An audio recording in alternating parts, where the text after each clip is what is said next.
Some of the projects I've done would be at a constituency level. Others I've done is at a ministerial level. Let me first say the city of Castries extends up to the Shock Bridge, and it falls under the jurisdiction of the Castries City Council, which falls under my portfolio as being in charge of local government. That bridge was in a dilapidated condition for a very long time, and obviously it was an eyesore. I indicated to the persons at Castries City Council, the mayor to be exact, that I needed the bridge repaired and painted, and so this was done. This marked the commencement of the numerous projects that I have essentially implemented in my short tenure as a minister and as a district rep. In Sanssouci, we have paved the roads that the residents complained of so much. I remember during the campaign, the residents indicated to me that for a number of years, they had been literally begging the authorities to have that piece of road resurfaced, and no one acceded to their request. It was against this background I told them, look, it would be a matter of urgency or priority. If and when I am elected, I will ensure that this is done, and no sooner had I assumed office, I embarked upon fulfilling the promise in that respect. Sanssouci now, the given area has been resurfaced, and the residents are indeed very well pleased.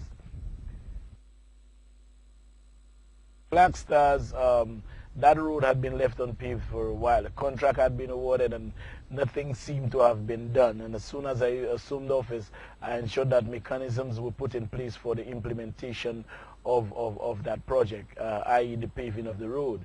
I remember having a political meeting at Mondidor, to be exact, under the bus shelter. And I mean, the shelter itself was there in a very dangerous fashion. It stood there, it was something, a structure which in my humble view would have collapsed at any given point. It lent itself to even causing personal injury. So what I did, I told the residents, if and when I'm elected, I will ensure that a new bus shelter is constructed on their behalf.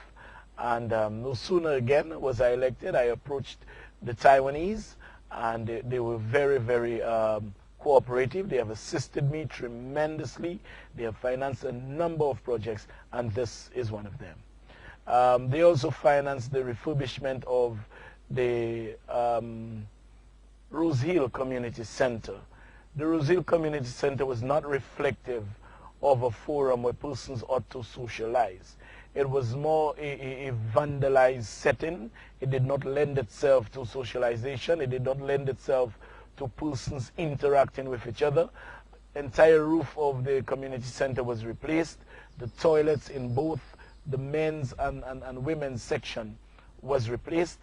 The whole place was styled, the place repainted, and now it looks, in fact, a child said to me some time ago, Mr. Frederick, you make the toilet in the community center look like a home toilet. You know, I was indeed, you know, appeased by that, I must say, because even the child recognized that they needed facilities in a better condition. Still at Rose Hill, we have done all the drains at Rose Hill, and quite recently, again, the Taiwanese agreed to finance the repaving of the road at Rose Hill.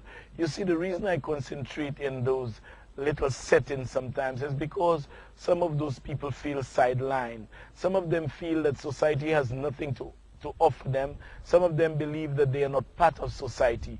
And because of that, they take a lackadaisical approach. There is total apathy on their part about getting involved in what's going on. And so I figured, well, you know, one of the objectives against which I entered the political arena was to ensure that I take those persons who believe that they are sidelined and get them into mainstream society. And so the building was refurbished only by residents of Rose Hill. Like I say, the community center has been refurbished, the drains are done, and not too soon from now, the roads will be repaved. We go down to Foligua. Again, you know, the complaints were coming, you know, fast and furious. Everybody's about the road, and boss man, we need this fixed. I approached the Poverty Reduction Fund, and I indicated to them, look, I need something done at Foligouin. I need that road, something done with the road. It was suggested that we would concrete the road, and so within very, very quick time, we embarked upon the implementation of that project, and the road is now in total concrete. It's concreted. Over at Wilton's Yard, again, we have a piece of road there. For years and years, no one had seen it fit, notwithstanding the construction of a court in the interior of Wilton's Yard.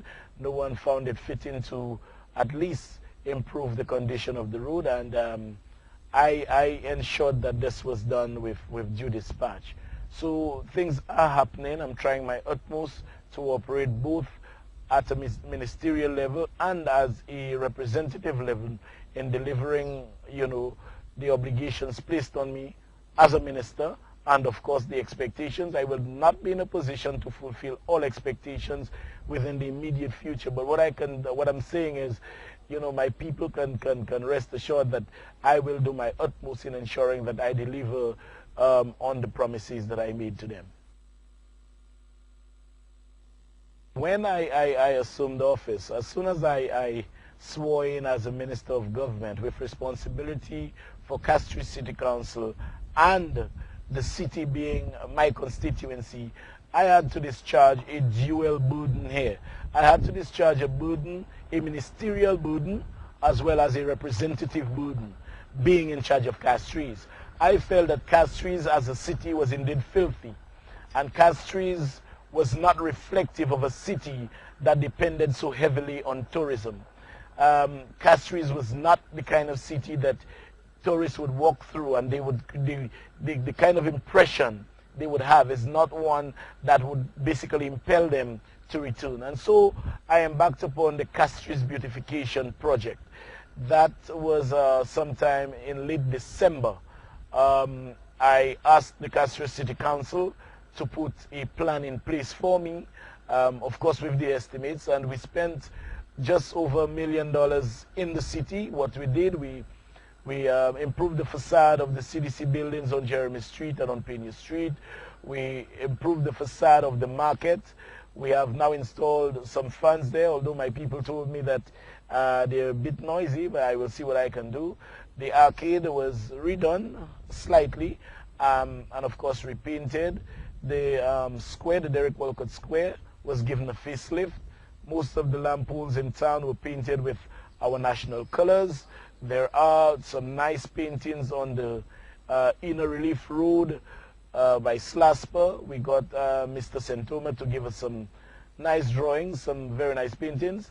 And we are trying our utmost in ensuring that Castries is brought to the kind of standard that is reflective, like I said, of a city that depends on tourism. Because if you depend on tourism and you don't have the quality, the scenic quality which they can enjoy, then I mean it makes no sense. Your tourism product would not give anybody the quest to return to this destination to spend their money. So it was against this background that I embarked upon the Castries beautification drive. In New Village, I promised the new villagers 2 projects before the end of my first year. What I promised them was the paving of the road at Upper New Village and the construction of a basketball court somewhere in New Village. The paving of the road is already completed. I have identified 2 possible locations where I can build the court in question, the basketball court. So that decision has to be made by cabinet to acquire one of those properties, and very, very soon that project will be on its way. National Housing Corporation is directly under my portfolio.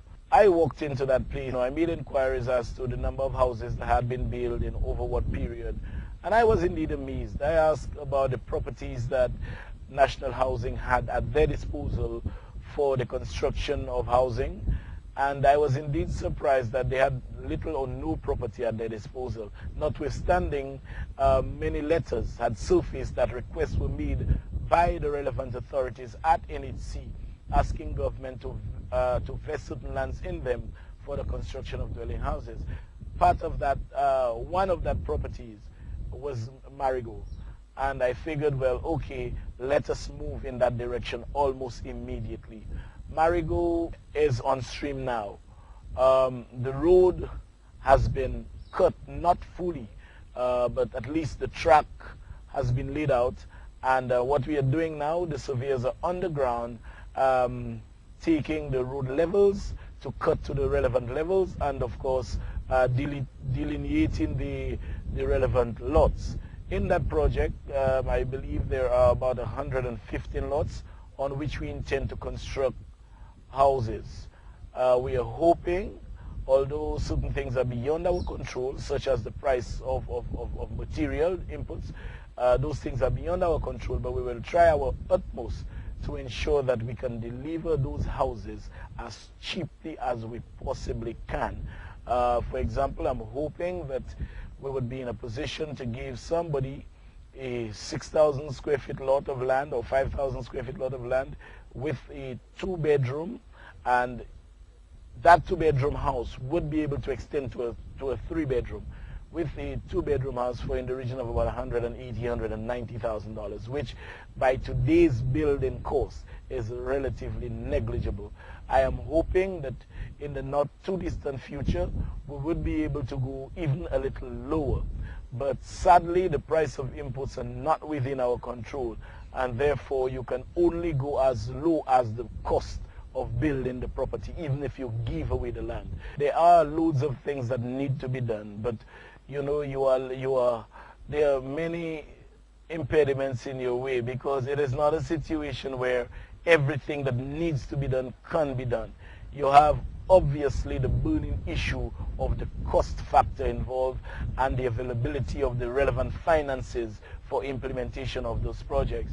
So I will keep on working for my people, both at a ministerial and representative level, and as long as the resources come to my disposal, I will expend those resources in a manner which would benefit and which would impact on the lives of those people whom I represent.